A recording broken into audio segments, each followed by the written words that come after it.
اعوذ باللہ من الشیطان الرجیم بسم اللہ الرحمن الرحیم اذا جاءك المنافقون قالوا نشهد انك لرسول الله والله يعلم انك لرسوله والله يشهد ان المنافقين لكاذبون اتخذوا ايمانهم جنة فصدوا عن سبيل الله انهم ساء ما كانوا يعملون ذلك بأنهم آمنوا ثم كفروا فطبع على قلوبهم فهم لا يفقهون صدق الله العظيم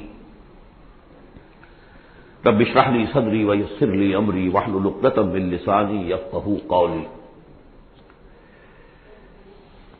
قرآن مجید میں جو مدنی صورتوں کا یہ سب سے بڑا گلدستہ ہے،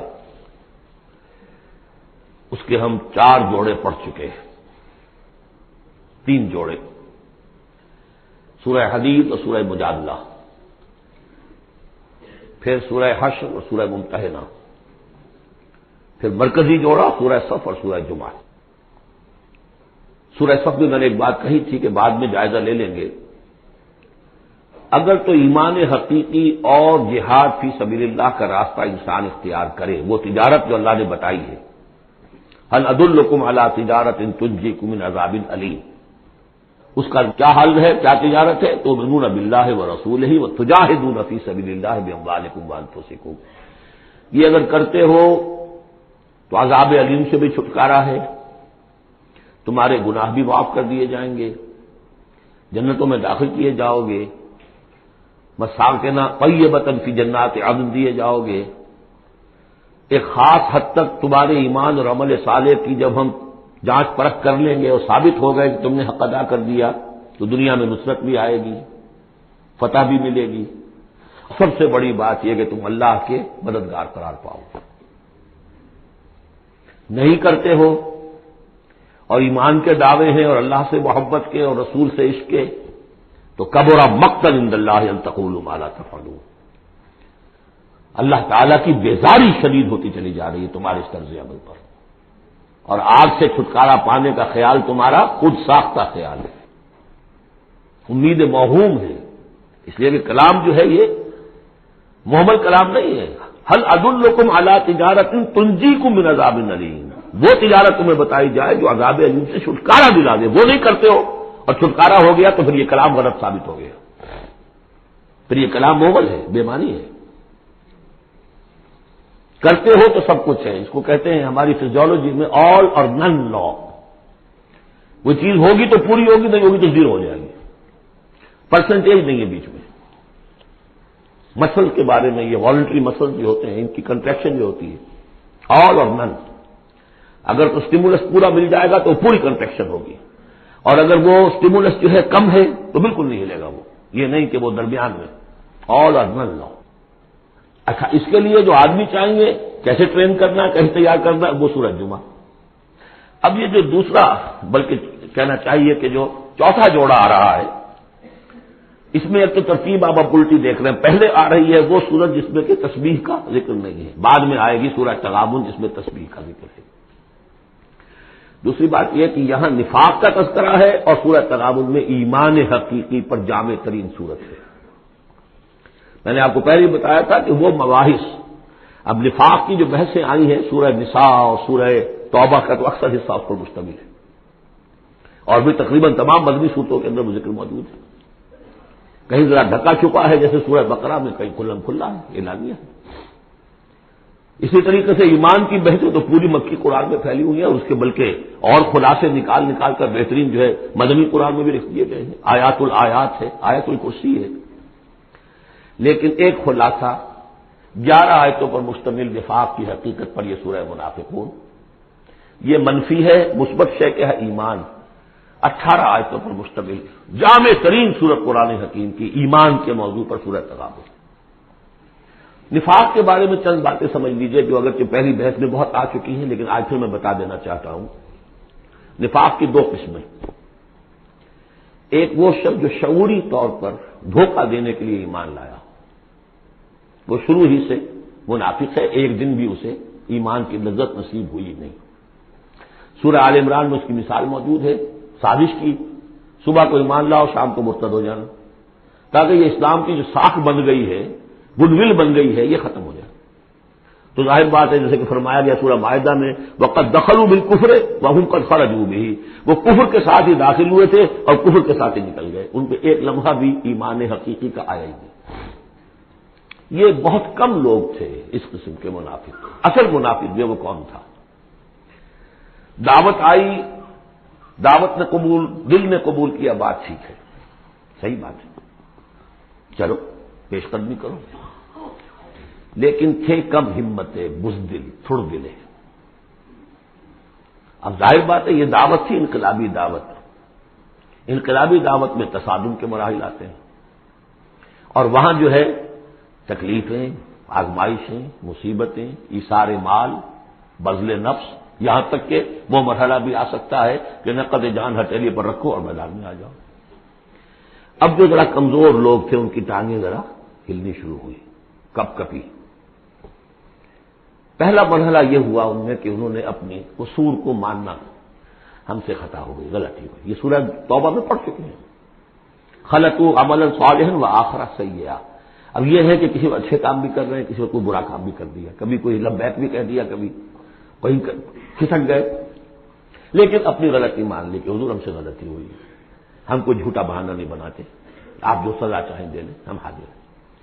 اس درجے کو کہیں گے ضعف ایمان، یہ نفاق نہیں ہے، ضعف ایمان۔ اگلا درجہ آتا ہے جب آدمی کی جو جھوٹی عزت نفس ہے، اخذت العزت بالاسم، وہ جھوٹی عزت نفس اسے کہتی کب تک مانو گے اپنی خطائیں، تو جھوٹا بہانہ کر دیا کرو، یہ تھا مسئلہ، وہ تھا مسئلہ، یوں تھا، ایسا تھا، خدا کی قسم نہیں، وہ تیسرا مرحلہ ہے۔ جھوٹا بہانہ جہاں شروع کیا نفاق شروع ہو گیا۔ لہذا منافقین کے ضمن میں ہمیشہ آپ کذب کذب کذب اس کو دیکھیں۔ اگلا مرحلہ آیا اور ہم دیکھا کہ یہ تو اب ہم جو بہانہ بناتے تو لوگ مسکراتے ہیں، کچھ وہ سمجھتے ہیں کہ یہ جھوٹا بہانہ بنا رہا، لہذا قسمیں کھا کر موقد کیا اپنی قسموں سے۔ یہ سیکنڈ سٹیج میں ٹی وی آ گئی، نفاق کی T V in second stage, جھوٹا بہانہ فرسٹ سٹیج، جھوٹی قسم سیکنڈ سٹیج۔ ایک عرصہ آتا ہے جس کے بعد اس پر بھی اعتماد لوگوں کا اٹھ جاتا ہے، تو اب ان کے اندر ایک شدید قسم کا ریئیکشن پیدا ہوتا ہے، ایمان اور اہل ایمان کی دشمنی پیدا ہو جاتی ہے، اور یہ دشمنی سب سے زیادہ ٹارگٹ کرتی ہے قائد کو۔ اس نے ہمارے لیے ساری مصیبت کھڑی کر دی، ہم آرام سے اپنے مدینے میں آباد تھے، رہ رہے تھے، یہ آ گیا، اس نے آ کر یہ سارا جو ہے معاملہ ہمارے لیے، بھائی کو بھائی سے جدا کر دیا، خاندانوں میں رفت پیدا کر دی۔ اب ہماری دوستیاں تھیں ان سے اوس اور خزرج کی دوستیاں تھیں، ان تمام یہودی قبائل سے ہمارے وہ سارے حلیفی تعلقات ٹوٹ گئے، وہ ساری دشمنی جو ہے اب یہ عداوت بن جاتی ہے اہل ایمان کی، اور خاص طور پر اہل ایمان کے قائد جو اس وقت کون تھے؟ محمد رسول اللہ۔ دس از دی تھرڈ اسٹیج۔ یہ ٹی وی کی وہ تھرڈ اسٹیج ہے جو پہلے کبھی ہو جاتی تھی تو ہم سمجھتے تھے کہ اب یہ لا علاج ہے۔ یہ ہے نفاق کی اصل حقیقت۔ اسی لیے اس وقت جو لوگ کسی تحریکی تصور سے آشنا ہی نہیں، انقلابی تصور دین ان کے سامنے آیا ہی نہیں، وہ منافق نہیں ہو سکتا، وہ ضعیف الایمان آدمی ہے۔ لیکن جو شخص ایک مرتبہ کسی تحریک کو، انقلابی تحریک کو قبول کر کے آگے آ جائے، اب وہ منافق ہو جائے گا اگر وہ سیکھ نہیں چلتا ہے۔ یہ بات میری جو ہے آج پلے باندھ لیجیے۔ عام اس وقت مسلمان منافق نہیں، انہیں پتہ ہی نہیں کہ دین کا تصور یہ ہے، دین کا یہ مطلب ہے، مولویوں نے سمجھایا ہی نہیں۔ دین کا نام ہے نماز، روزہ، لیلۃ القدر مل گئی تو بیڑا پار، ساری زندگی کے سارے گناہ معاف، انہیں تو یہ تصور دیے گئے۔ حج کرائے تو پاک ہو کے آ گئے، عمرہ کیا تو پاک ہو کے آ گئے، باقی یہ کہ تم جس طرح چاہو کماؤ، ہمارے نذرانے آنے چاہیے، اللہ اللہ خیر صلی اللہ، وہ پیر ہوں یا علماء ہوں۔ لہذا وہ بھی چاہے وہ منافق نہیں ہے، وہ ضعیف الایمان ہے، جو بھی ہے وہ اللہ تعالیٰ جو معاملہ ان سے کرے۔ جو شخص کسی حقیقی انقلابی اسلامی تحریک سے متعلق ہو جائے، اس کو حق سمجھ کر، پھر اگر وہ پیچھے ہٹ رہا ہے اس لیے کہ قائد میں اسے کوئی چیز ایسی نظر آئی کہ یہ تو غلط کار انسان ہے، دھوکے باز انسان ہے، ٹھیک ہے، پیچھے ہٹ جانا چاہیے۔ اگر یہ طریقہ کار جو اس نے بتایا تھا یہ سے منحرف ہو گیا ہے، پیچھے ہٹ جانا چاہیے۔ جو اس نے طریقہ کار بتایا تھا اس وقت ہمیں معلوم ہوا تھا ٹھیک ہے، لیکن اب ہم سمجھتے ہیں کہ ٹھیک نہیں ہے، پیچھے ہٹ جانا چاہیے۔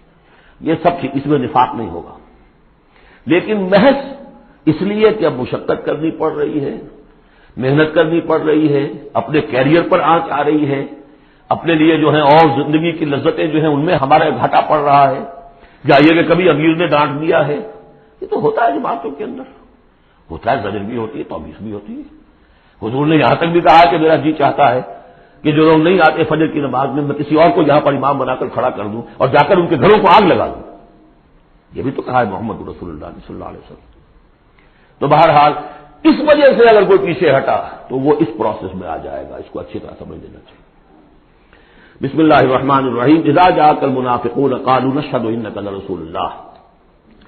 اے نبی جب آپ کے پاس آتے ہیں منافق اور وہ کہتے ہیں کہ ہم گواہی دیتے ہیں، ہم کہتے ہیں، ہم اقرار کر رہے ہیں کہ آپ اللہ کے رسول ہیں، واللہ یعلم انک لرسول، اللہ جانتا ہے کہ آپ اس کے رسول ہیں، اللہ سے بڑھ کر اور کون جانتا ہے کہ آپ اللہ کے رسول ہیں، لیکن واللہ یشہد ان المنافقین لکاذبون، اللہ گواہی دیتا ہے کہ یہ منافق جھوٹے ہیں، یہ دل سے بات نہیں کہہ رہے۔ اتخذوا ایمانہم جنۃ، پہلی سٹیج کاذبون کے حوالے سے یہ جھوٹے ہیں، نفاق کی پہلی سٹیج۔ پھر انہوں نے اپنی قسموں کو ڈھال بنا لیا، اتخذوا ایمانہم جنۃ فصدوا عن سبیل اللہ، انہوں نے اپنی قسموں کو ڈھال بنا کر اور اللہ کے راستے سے رک گئے۔ خدا کی قسم یہ مسئلہ تھا، میں اس لیے نہیں جا سکا، میری بیوی بیمار تھی، کوئی دیکھنے بھالنے والا نہیں تھا۔ انہم ساء ما کانوا یعملون، یہ بہت ہی برا کام ہے جو کر رہے ہیں۔ ذالک بانہم آمنوا ثم کفروا، یہ وہ لوگ ہیں جو ایمان لا کر کافر ہوئے ہیں، یہ وہ لوگ نہیں ہیں جو دھوکے ہی سے ایمان میں داخل ہوئے تھے۔ تھوڑی سی پونجی انہیں ملی تھی ایمان کی، آئے تھے، اس پر بدنیت نہیں تھے، ان کی فطرت نے اپیل کیا تھا اس دعوت نے، لیکن اب جو پاؤں ان کے ہلے ہیں وہ انہیں کیا پتا تھا کہ یہ شہادت گاہ الفت میں قدم رکھنا ہے، لوگ آسان سمجھتے ہیں مسلمان ہونا، یہ تو انہیں معلوم نہیں تھا، یہ تو معلوم نہیں تھا وَلَنَبْلُوَنَّكُمْ بِشَيْءٍ مِّنَ الْخَوْفِ وَالْجُوعِ وَنَقْصٍ مِّنَ الْأَمْوَالِ وَالْأَنفُسِ وَالثَّمَرَاتِ وَبَشِّرِ الصَّابِرِينَ، وہ تو بن گئے تھے مسلمان، جیسے آئے حضور پورے اوس و خزرج کے قائدین ایمان لا چکے تھے، سارا قبیلہ لے آیا، ٹھیک ہو گیا، انہیں کیا پتا تھا کیا کچھ آ رہا ہے اس کے پیچھے۔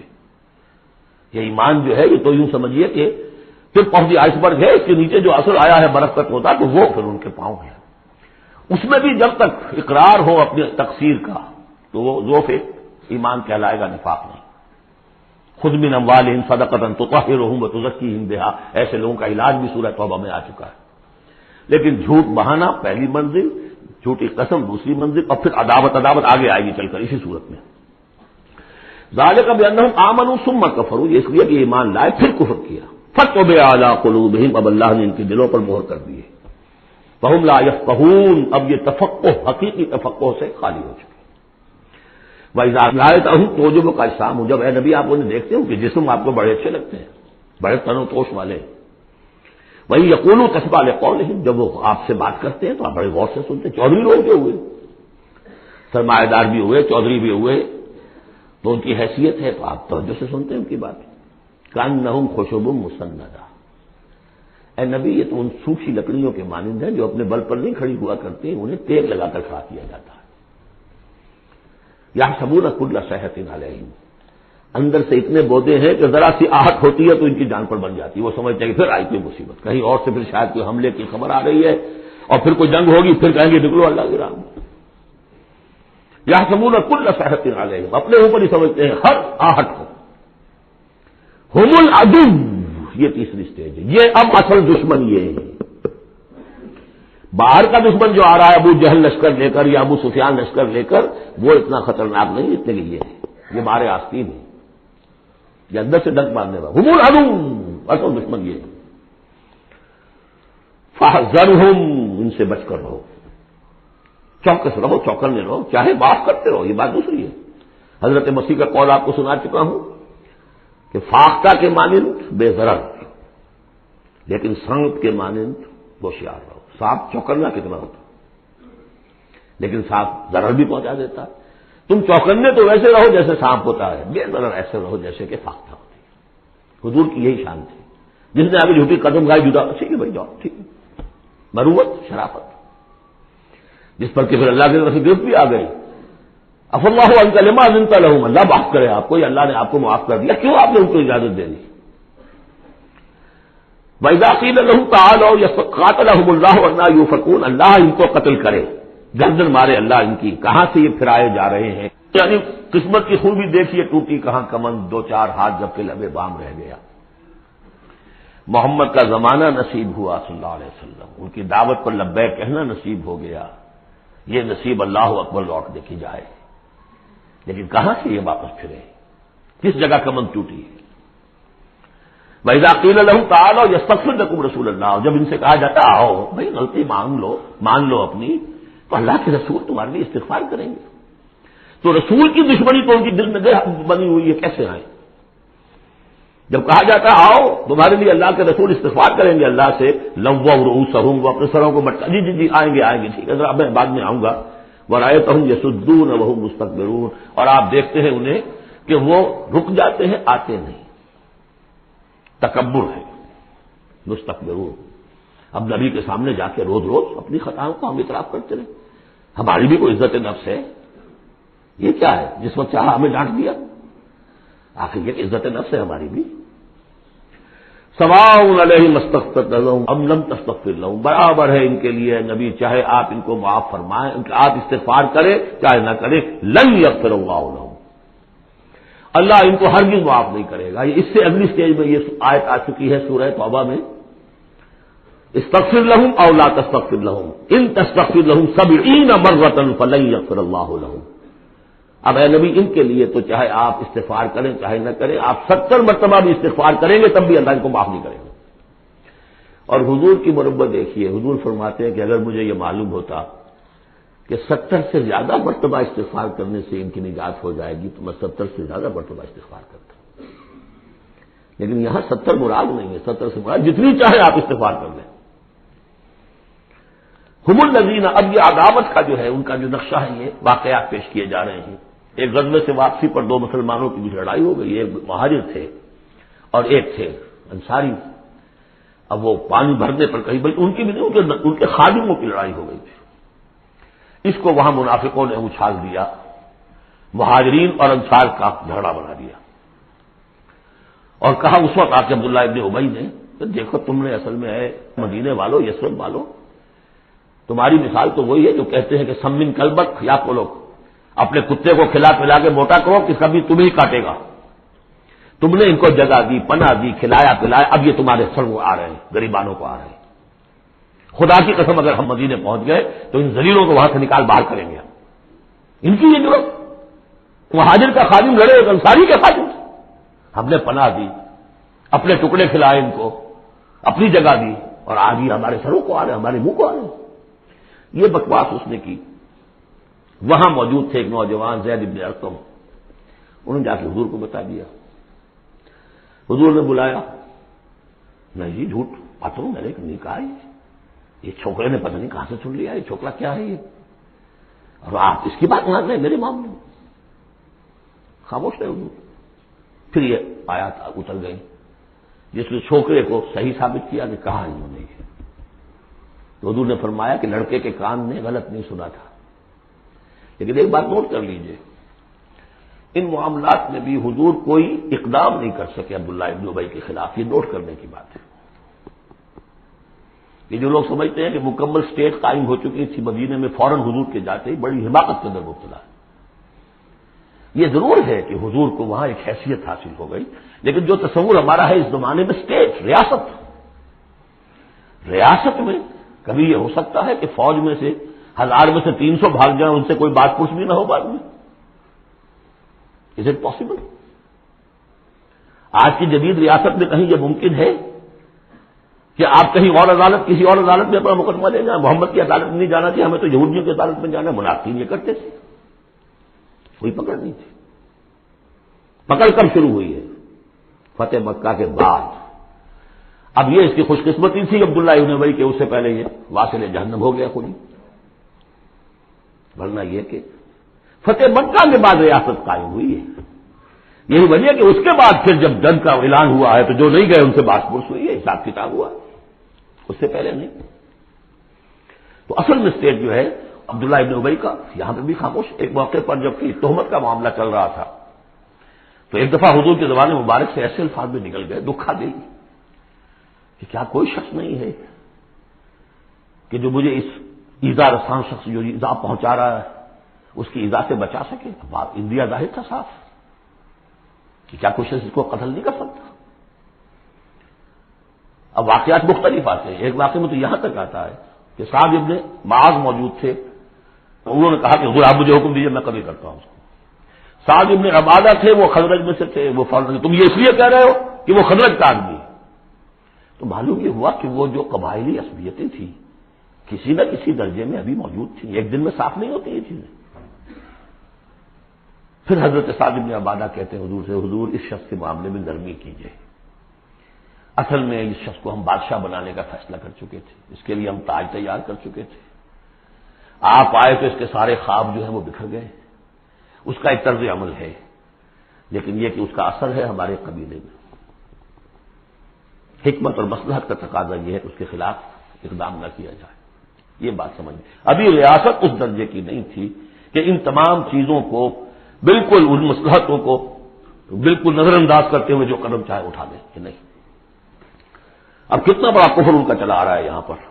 هم الذین یقولون لا تنفقوا علی من عند رسول اللہ حتی ينفضوا, یہی ہے وہ لوگ جو کہتے ہیں کہ مت خرچ کرو ان پر جو اللہ کے رسول کے گرد جمع ہو گئے ہیں. دیکھنا ان بستیوں کو تم کے ویراں ہو گئی, یہ سب بھاگ جائیں گے اگر تم ان کو پر خرچ نہ کرو. حتی ينفضوا, یہاں تک کہ وہ منتشر ہو جائے. وللہ خزائن السماوات والارض, حالانکہ اصل خزانے کائنات کے آسمان اور زمین کے اللہ کے اختیار میں ہے. ولکن المنافقین لا یفقہون, لیکن ظاہر بات ہے کہ منافقین اس کا فہم نہیں رکھتے. یقولون لئن رجعنا الی المدینہ لیخرجن الاعز منها الاذل, اور وہ کہتے ہیں اگر ہم مدینے لوٹ گئے, اب چونکہ فوج واپس آ رہی تھی ایک جنگ سے, اب جب مدینے پہنچ جائیں گے تو لازماً جو عزت والے ہیں نکال باہر کریں گے ان ذلیلوں کو. اور ذلیل سے مطلب کمزور, ذلیل کا مطلب جو ہے وہ ہماری زبان میں جو ہوتا ہے کمینہ وہ نہیں ہے, ان کو ہم نکال باہر کریں گے. وَلِلَّهِ الْعِزَّةُ وَلِرَسُولِهِ وَلِلْمُؤْمِنِينَ, اللہ کی عزت تو اللہ کی ہے اور اہل ایمان کی ہے, اللہ کے رسول کی ہے اور اہل ایمان کی ہے. وَلَٰكِنَّ الْمُنَافِقِينَ لَا يَعْلَمُونَ, لیکن یہ منافق جانتے نہیں. لیکن ہوا یہ کہ جب یہ قول پہنچا ہے, عبداللہ ابن ابی کے بیٹے کا نام بھی عبداللہ ہے, وہ بڑے مخلص نوجوان, خالص, صادق القول صادق الایمان. انہیں معلوم ہے میرے باپ نے یہ کہا ہے, تو مدینے میں دروازے میں کھڑے ہو گئے تو ننگی تلوار لے کر اپنے باپ سے کہا ہے کہ جب تک تم یہ نہیں مانو گے کہ تم ذلیل ہو, عزت ہے اللہ کے لیے اور اس کے رسول کے لیے اور اہل ایمان کے لیے, اس وقت تک مدینے میں گھسنے نہیں دوں گا. فریاد بھی کی, حضور سے بھی کہا, لیکن پھر کہنا پڑا اس کو کہ ہاں اللہ, اس کا رسول اور اہل ایمان عزت والے ہیں, ہم ذلیل ہیں, تب داخل ہوگی. یہ 8 آیات ہیں حقیقت ایمان, اس کی اصل بیماری, اس کی سٹیجز, پروگنوسس, کہ کہاں تک یہ لے جا سکتی ہے بیماری کہ رسول کا استغفار بھی مفید نہ رہے. اور تھرڈ سٹیج دشمنی پیدا ہو جائے. اب اگلی 3 آیات جو دوسرے رکوع کی ہیں اس میں اس کا علاج ہے. علاج جو ہے پریونٹیو ہوتا ہے, کیوریٹو. پریونٹیو یہ ہے کہ اس مرض کی چھوت نہ لگے, ٹیکہ لگاؤ, اسمال پاکس کا ٹیکہ لگا دو, چھوت نہیں لگے گی. ایک یہ کہ اگر ہو ہی جائے تو پھر یہ ہے کہ اس کا علاج. پریونٹیو کیا ہے؟ یا ایھا الذین آمنوا لا تلھکم اموالکم ولا اولادکم عن ذکر اللہ, اہل ایمان تمہیں غافل نہ کرنے پائے تمہارے اموال اور تمہاری اولاد اللہ کی یاد سے. ومن یفعل ذلک فاولئک هم الخاسرون, اور جو کچھ یہ کریں گے تو وہی خسارے میں رہیں گے.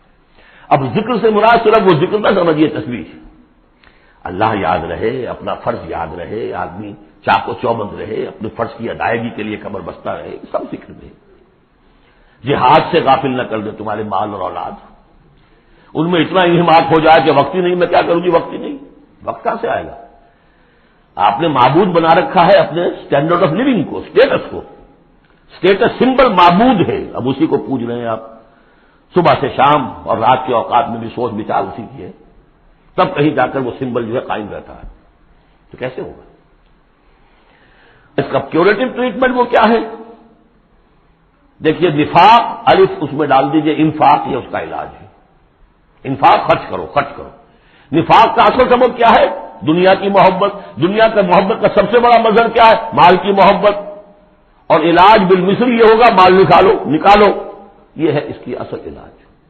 جیسے سورہ حدید میں ہم نے پڑھا تھا کہ زمین کے اندر حل چلانا پڑے گا. حل کیا ہے؟ ان المصدقین والمصدقات واقرضوا اللہ قرضا حسنا یضاعف لهم ولهم اجر کریم والذین آمنوا باللہ ورسلہ اولئک هم الصادقون.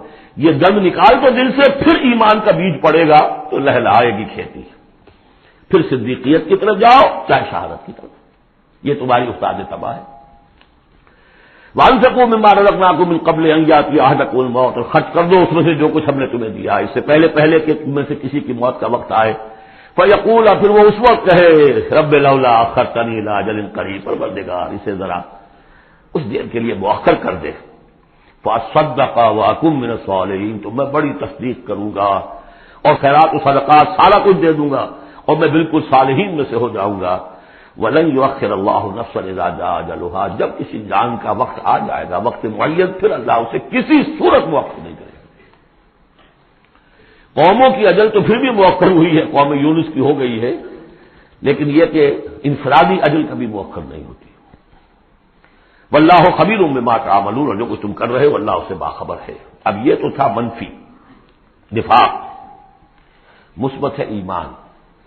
ایمان کے سلسلے میں جو باتیں سورہ حدید میں آئی تھیں، اب یہ پوری صورت، وہاں جو آیا تھا قتال اور جہاد اور حدید، یہ ساری چیزیں آئی تھیں. انزلنا الحدید اور انبیاء کی بعثت کا مقصد، وہ سارا مضمون سورہ صف میں آ چکا ہے. اس کے لیے کیسے انسان آئیں گے وہ سورہ جمعہ میں آ چکا ہے. سورہ حدید میں بھی آیا تھا هو الذی ينزل علی عبدہ آیات بینات لیخرجکم من الظلمات الی النور. وہی ہے اللہ جو نازل کر رہا ہے اپنے بندے پر آیات بینات تاکہ وہ نکالے تمہیں اندھیروں سے روشنی کی طرف. لیکن سورہ تغابن میں ایمانی مباحث ہوئی، جامع ترین صورت ہے. میں حیران ہوں، میں چاہتا تھا کہ ایک گھنٹے میں 3 صورتیں ہوں، 2 بھی نہیں ہو پا رہی ہیں. لیکن ایک بات یہ ہے کہ سورہ حدید کے بعد نمبر 2 میں سمجھتا ہوں کہ یہ سورہ مبارکہ بھی اللہ نے مجھے عطا کی. اس کے اسرار و رموز، اس کا نظم اس قدر واضح اللہ کے فضل و کرم سے ہے. آپ بھی نوٹ کر لیجیے، اس کو صرف اشارات ہو سکتے ہیں. 2 رکوع ہیں، 10 آیتیں اور 8 آیتیں. پہلے رکوع کی 10 آیتوں میں 7 آیتوں میں نریشن ہے ایمان کی، ایمان یہ ہے یہ ہے یہ ہے یہ ہے، اور 3 آیتوں میں بڑی زوردار دعوت ہے، پس لاؤ ایمان، مانو ان باتوں. دوسرے رکوع کی 8 آیتوں میں سے پہلے 3 میں ایمان کے ثمرات بیان ہوئے، پہلے 5 میں ایمان حقیقی اگر ہے تو اس کا یہ ثمرہ ہے، یہ ثمرہ ہے، یہ ثمرہ ہے. اس درخت میں اگر آم کا درخت صحت مند ہے تو آم لگتے ہیں کہ نہیں؟ تو ایمان کا درخت صحت مند ہے اگر تو اس میں کوئی ثمرات لگیں گے، کوئی پھل لگیں گے کہ نہیں؟ یا ٹھنڈی ہے؟ تو وہ پھل کون سے ہیں؟ کچھ داخلی پھل ہیں جو انسان کے اندر کھلتے ہیں پھول، کچھ باہر ہیں جو ظاہر ہوتے ہیں. اور پھر آخر میں 3 آیتوں میں زوردار دعوت ہے کہ ان تقاضوں کو پورا کرو. بارک اللہ لی و لکم فی القرآن العظیم ونفعنی وإیاکم بالآیات والذکر الحکیم.